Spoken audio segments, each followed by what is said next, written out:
ನಮಸ್ಕಾರ ಸ್ನೇಹಿತರೆ, ಭಕ್ತಿ ವೈಭವ ಯೂಟ್ಯೂಬ್ ಚಾನಲ್ಗೆ ತಮಗೆಲ್ಲರಿಗೂ ಸುಸ್ವಾಗತ. ಸ್ನೇಹಿತರೆ, ಮನೆಯಲ್ಲಿನ ಬಾಗಿಲ ಮೇಲೆ ಈ ಒಂದು ಚಿಹ್ನೆಯನ್ನು ಹಾಕುವುದರಿಂದ ಲಕ್ಷ್ಮೀ ದೇವಿಯು ಸದಾ ನಿಮ್ಮನ್ನು ಆಶೀರ್ವಾದ ಮಾಡ್ತಾರೆ. ಹಾಗೆ ನಿಮ್ಮ ಕೆಲವೊಂದಷ್ಟು ಸಮಸ್ಯೆಗಳಿಗೆ ಈ ಒಂದು ಚಿಹ್ನೆಯು ಪರಿಹಾರವಾಗುತ್ತೆ.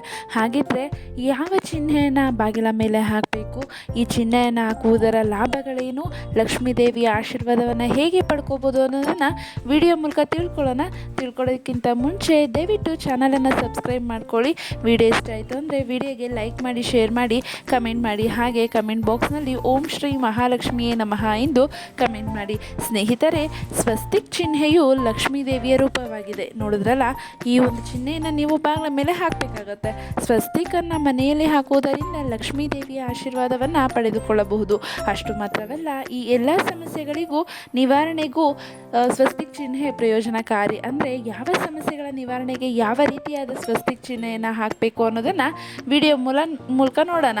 ನಿಮ್ಮ ಬಳಿ ಇದ್ದ ಹಣ ಖಾಲಿಯಾಗುತ್ತಿದೆ ಎನ್ನುವ ಭಾವನೆ ನಿಮ್ಮಲ್ಲಿ ಮೂಡಿದರೆ ನೀವು ಲಕ್ಷ್ಮೀ ದೇವಿಯ ಆಶೀರ್ವಾದವನ್ನು ಪಡೆದುಕೊಳ್ಳಲು ಪ್ರಯತ್ನಿಸಬೇಕಾಗತ್ತೆ. ಒಮ್ಮೆ ಲಕ್ಷ್ಮೀ ದೇವಿಯ ಆಶೀರ್ವಾದ ಪಡೆದರೆ ಅವರ ಜೀವನದಲ್ಲಿ ಹಣದ ಕೊರತೆ ಎಂಬುದು ಇರೋದಿಲ್ಲ.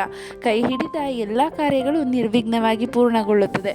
ಕುಟುಂಬದಲ್ಲಿ ಎಲ್ಲ ರೀತಿಯ ಸಂತೋಷಗಳು ಕೂಡ ಕಂಡುಬರುತ್ತೆ. ಲಕ್ಷ್ಮೀ ದೇವಿಯ ಆಶೀರ್ವಾದವನ್ನು ಪಡೆದುಕೊಳ್ಳಲು ನಮಗೆ ಸ್ವಸ್ತಿಕ್ ಚಿಹ್ನೆ ಸಹಕರಿಸುತ್ತದೆ. ಲಕ್ಷ್ಮೀ ದೇವಿಯ ಅನುಗ್ರಹಕ್ಕೆ ಸ್ವಸ್ತಿಕ್ ಚಿಹ್ನೆಯನ್ನು ಯಾವ ರೀತಿಯಲ್ಲಿ ಬಳಸ್ಕೋಬೇಕು ಅನ್ನೋದನ್ನು ವಿಡಿಯೋ ಮೂಲಕ ತಿಳ್ಕೊಳ್ಳಿ. ಇದರಿಂದ ಸ್ವಸ್ತಿಕನ್ನು ಹಾಕಬೇಕು. ಯಾವುದರಿಂದ ಸ್ವಸ್ತಿಕನ್ನು ಹಾಕಬೇಕು ಅಂತ ನೋಡೋದಾದರೆ, ಮನೆಯ ಹೊರಗೆ ರಂಗೋಲಿಯನ್ನು ಹಾಕುವುದು ಅತ್ಯಂತ ಶುಭ ಹಾಗೂ ಮಂಗಳಕರ ಅಂತಲೇ ಹೇಳ್ಬೋದು. ಕುಂಕುಮ, ಸಿಂಧೂರ ಅಥವಾ ರಂಗೋಲಿ ಹುಡಿಯಿಂದ ಸ್ವಸ್ತಿಕ್ ಚಿಹ್ನೆಯನ್ನು ಹಾಕುವುದು ಶುಭದ ಸಂಕೇತವಾಗಿರುತ್ತೆ. ಇದನ್ನು ಮಾಡುವುದರಿಂದ ದೇವಾನುದೇವತೆಗಳ ಮನೆಗೆ ಪ್ರವೇಶಿಸ್ತಾರೆ. ದೇವಾನುದೇವತೆಗಳು ನಮ್ಮ ಮನೆಗೆ ಬರ್ತಾರೆ ಅಂತ ಅದು ಒಂದು ಸೂಚನೆ ಆಗಿರುತ್ತೆ. ಹಾಗೆ ಅರಿಶಿಣದ ಸ್ವಸ್ತಿಕ್. ವ್ಯಾಪಾರದಲ್ಲಿ ನೀವು ಪ್ರಗತಿಯನ್ನು ಕಂಡುಕೊಳ್ಳದೇ ಇದ್ದರೆ ವಾರದ ಪ್ರತಿ ಗುರುವಾರ 7 ಗುರುವಾರಗಳವರೆಗೆ ಈಶಾನ್ಯ ಮೂಲೆಯನ್ನು ಗಂಗಾಜಲದಿಂದ ತೊಳೆದು ಅರಿಶಿಣದಿಂದ ಸ್ವಸ್ತಿಕ್ ಚಿಹ್ನೆಯನ್ನು ಮಾಡಿ ಮತ್ತು ಅದನ್ನು ಪೂಜಿಸಿ. ಇದರ ನಂತರ ಬೆಲ್ಲವನ್ನು ಅರ್ಪಣೆ ಮಾಡಬೇಕಾಗತ್ತೆ. ನೋಡಿದ್ರಲ್ಲ ಸ್ನೇಹಿತರೆ, ನೀವು ವ್ಯಾಪಾರದಲ್ಲಿ ಪ್ರಗತಿಯನ್ನು ಕಂಡ್ಕೋಬೇಕಂತಂದರೆ 7 ಗುರುವಾರವರೆಗೆ ನೀವು ಅರಿಶಿಣದಿಂದ ಸ್ವಸ್ತಿಕನ್ನು ಬಿಡಿಸಿ ಅದನ್ನು ಪೂಜೆ ಮಾಡಿ ಹಾಗೆ ಬೆಲ್ಲವನ್ನು ಅರ್ಪಣೆ ಮಾಡಬೇಕಾಗತ್ತೆ.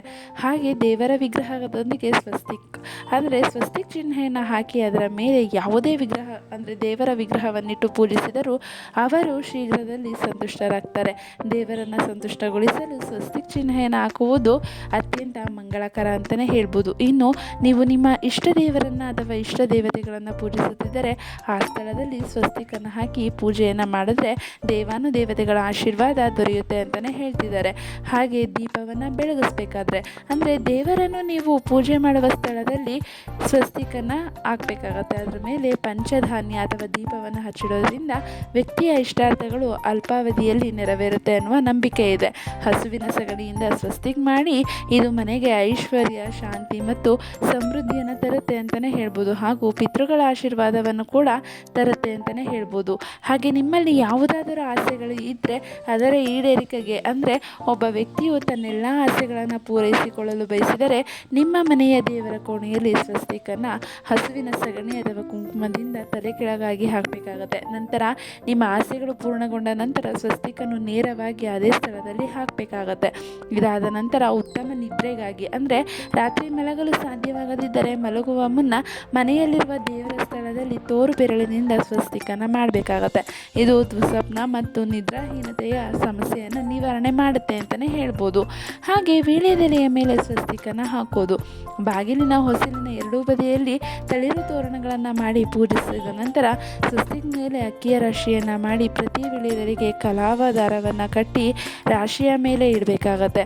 ಅಂದರೆ ಈ ಒಂದು ಪರಿಹಾರದಿಂದ ಆರ್ಥಿಕ ಲಾಭವನ್ನು ಪಡೆದುಕೊಳ್ಳುತ್ತೀರಿ.